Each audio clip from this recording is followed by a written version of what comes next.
Dando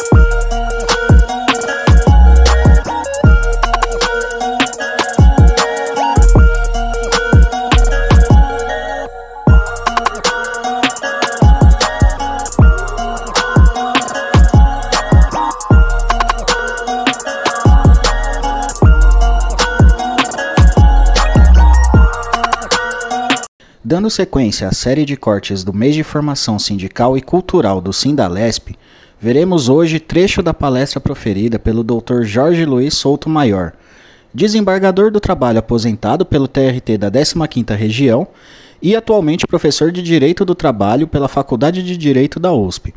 Não se esqueça de se inscrever em nosso canal.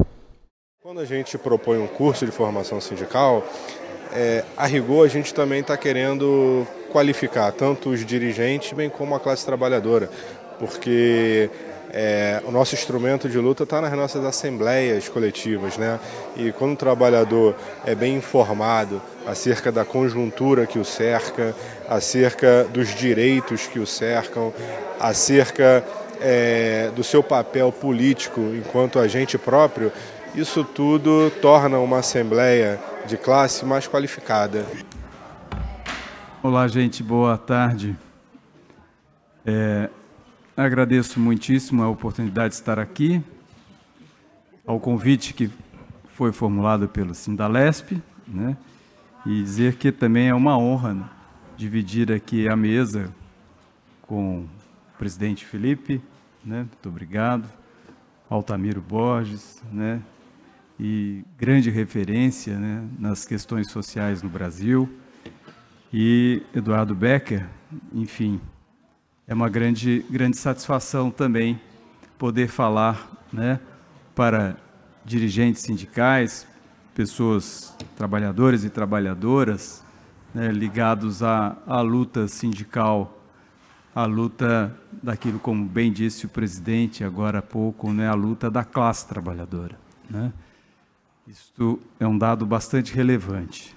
Falar de liberdade sindical e direito de greve no serviço público, não é, exige uma tese de doutorado, né?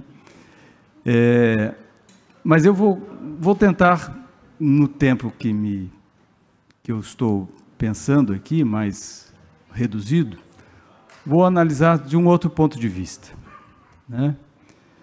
Porque nós somos aprisionados pelo direito. Acho que eu queria trazer essa reflexão para vocês.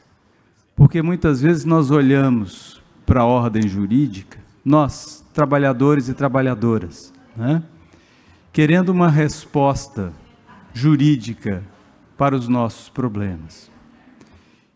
Nós vamos, né, buscar na Constituição, vamos buscar nas leis, a legitimação para o nosso agir.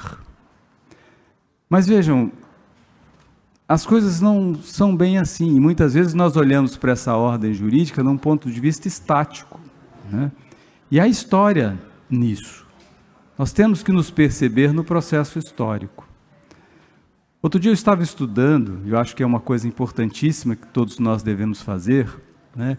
Como foi a invasão dessas terras aqui, que depois foram denominadas Brasil, e o que se fez logo na sequência desta invasão, que foi a escravização dos povos originários, daqueles que já viviam aqui, né, há milhares de anos, em liberdade, em harmonia com a natureza, conflitando, né, as diversas tribos, enfim, com seus problemas e dilemas, mas que não tinham, né, ou seja, não se legitimavam por nenhuma ordem jurídica para viver como viviam há milhares de anos, em harmonia com a natureza.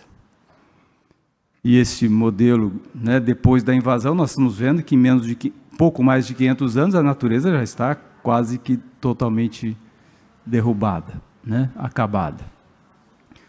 Pois bem, essa escravização dos povos indígenas, logo na sequência, ela foi justificada, legitimada por uma carta régia, uma carta do rei, que dizia: é possível escravizar os indígenas desde que eles sejam aprisionados em uma guerra justa.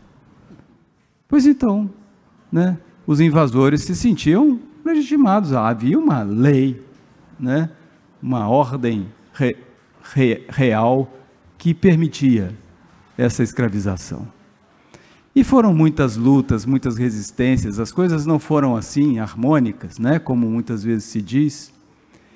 O fato é que, depois de tantas guerras e depois de tantos conflitos, em 1680, uma outra lei, um regimento, né, da coroa, disse que estaria, daquele momento em diante, proibida a escravização dos indígenas.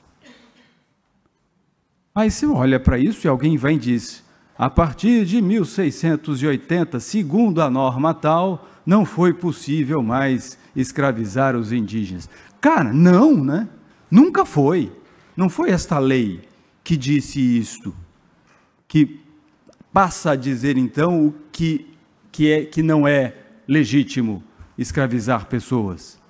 Como a Lei Áurea de 1888, não foi esta lei que disse, olha, não pode mais escravizar negros e negras africanos e africanas. Não, nunca pôde. Em nenhuma perspectiva humana isto foi possível.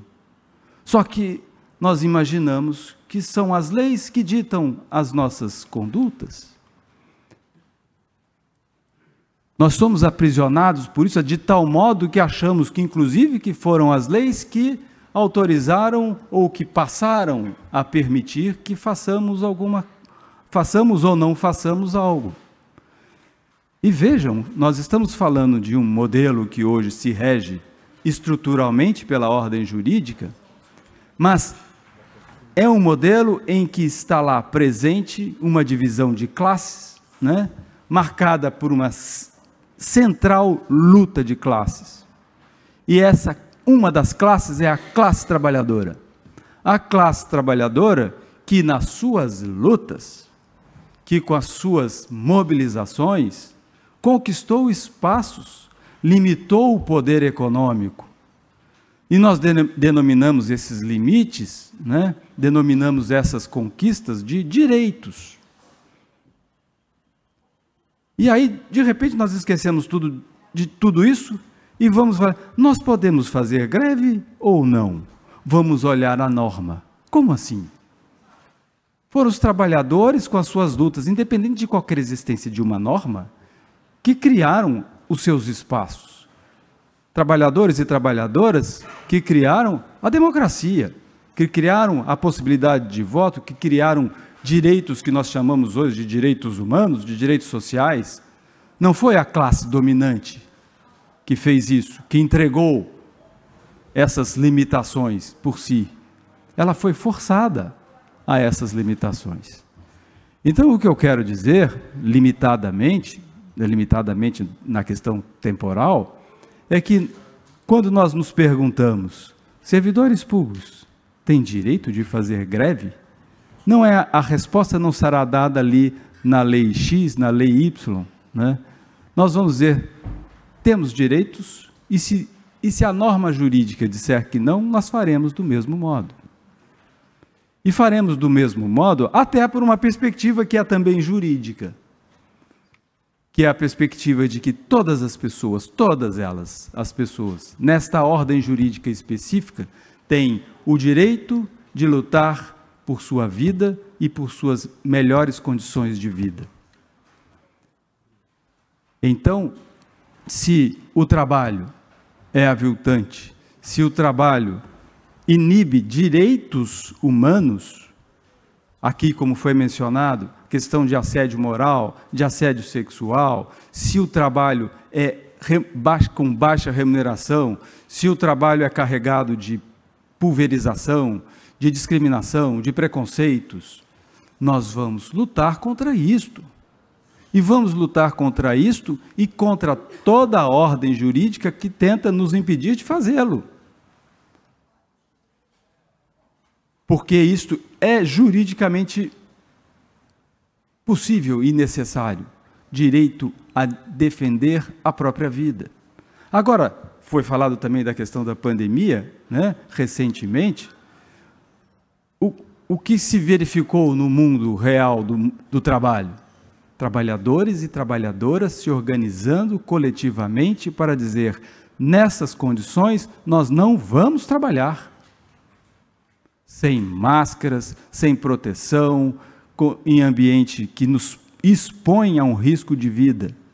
Aí você olha para a norma jurídica e fala: nossa, mas esses trabalhadores não estão lutando por melhores salários, então esta paralisação é ilegal, não é greve, porque greve é organização para melhoria de salários, pleitear melhores condições de trabalho. Não, são greves também.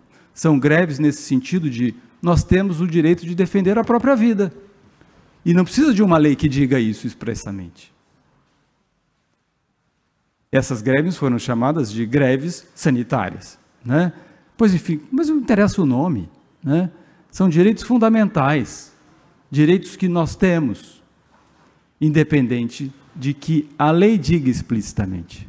Mas o pior de tudo é que a ordem jurídica diz que nós temos esses direitos. Está lá no artigo 9º da Constituição Federal, que compete à classe trabalhadora, aos trabalhadores e às trabalhadoras, definirem quais os interesses vão defender pela greve e como vão exercer este direito, impossibilitando qualquer tipo de interferência do poder e do Estado com relação ao exercício desse direito.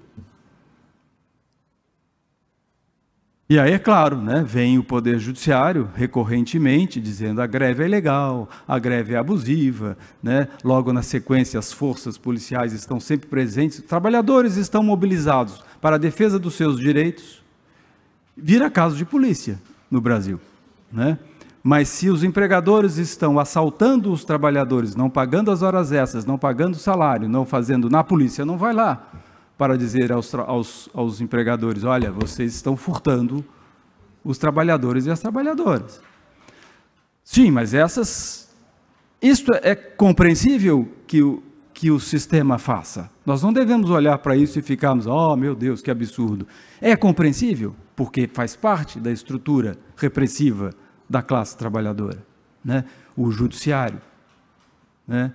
Enfim, e toda a organização estrutural que tiver. Agora, nós como classe trabalhadora, nós devemos não raciocinar o mundo com os mesmos padrões. Nós temos que ter o nosso padrão de raciocínio que seja subversivo desta ordem. Porque foi assim que conquistamos os nossos espaços. Então, olhar para o mundo, olhar para a realidade, historicamente, e conceber o nosso papel. E o nosso papel é como, reforço aqui naquilo que já foi dito, é pensar como classe trabalhadora e não como categoria específica de trabalhadores. E nós temos desafios muito importantes neste momento. Desafio de superação da terceirização, desafios de superação da discriminação no mundo do trabalho que ainda atinge trabalhadoras domésticas, que atinge mulheres negras, sobretudo, que atinge milhões de pessoas na informalidade, que atinge um universo enorme, né, de pessoas que são classe trabalhadora, mas estão numa perspectiva de exclusão e de fome. Então, nós temos uma responsabilidade múltipla. Claro que é lutar emergencialmente por aqueles nossos interesses imediatos, isso é legítimo, lutar por melhores salários, por que não? Lutar por estabilidade no emprego, mas nós temos o desafio de nos vermos nesta perspectiva como classe trabalhadora. Outro dia mesmo, nesse espaço, nós estávamos aqui numa reunião, numa atividade do sindicato dos metroviários de São Paulo. Porque os metroviários de São Paulo estavam na luta contra a privatização, né? Isso diz respeito só aos metroviários de São Paulo? Né? Ou a toda a população, a classe trabalhadora como um todo? Né? Então, toda a luta da classe trabalhadora diz respeito a todos nós. E há parcelas da classe trabalhadora que estão numa situação muito complexa, muito pauperizada e de maior sofrimento. para não irmos longe, né, vamos sempre pensar, na nossa perspectiva de organização sindical, como enfrentamos o problema da terceirização. Esse é o ponto básico, porque isto pulveriza, isto é uma estratégia do capital para a destruição da consciência de classe e da organização dos trabalhadores como classe. A própria noção de categoria já é uma, né? Mas a terceirização vai além, porque ela divide a própria categoria. Enfim, acho até que falei demais. Para quem falou que ia falar pouco, muito obrigado. É isso aí.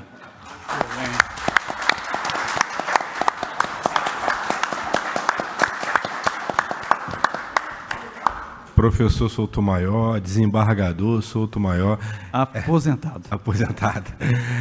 É sempre uma alegria ler os seus artigos no blog, né? Eu sempre acompanho o doutor Soutomaior no blog, bem como também nas intervenções dele, e também o seu grupo de estudo na USP sobre a realidade do trabalho. Leve lá para os seus alunos o abraço do nosso sindicato. Sei que vocês pensam muito sobre essa questão da classe trabalhadora e a todos nós aqui, dirigentes sindicais que estamos aqui, nós temos a fraternidade como um laço que nos une, né? Agora, recentemente, o presidente Lula e o presidente Biden estiveram em reuniões justamente para falar sobre os trabalhadores de aplicativo, né? Então, é algo que realmente nos constrange, nos toca e nos solidariza, enquanto dirigentes sindicais, a apoiar essa pauta que esses presidentes estão discutindo. Doutor Soutomaior, queria deixar uma lembrança do nosso sindicato para Vossa Excelência, para que e saiba que as portas estão abertas para você voltar e falar muito mais conosco, hein? Vou deixar aqui, ó.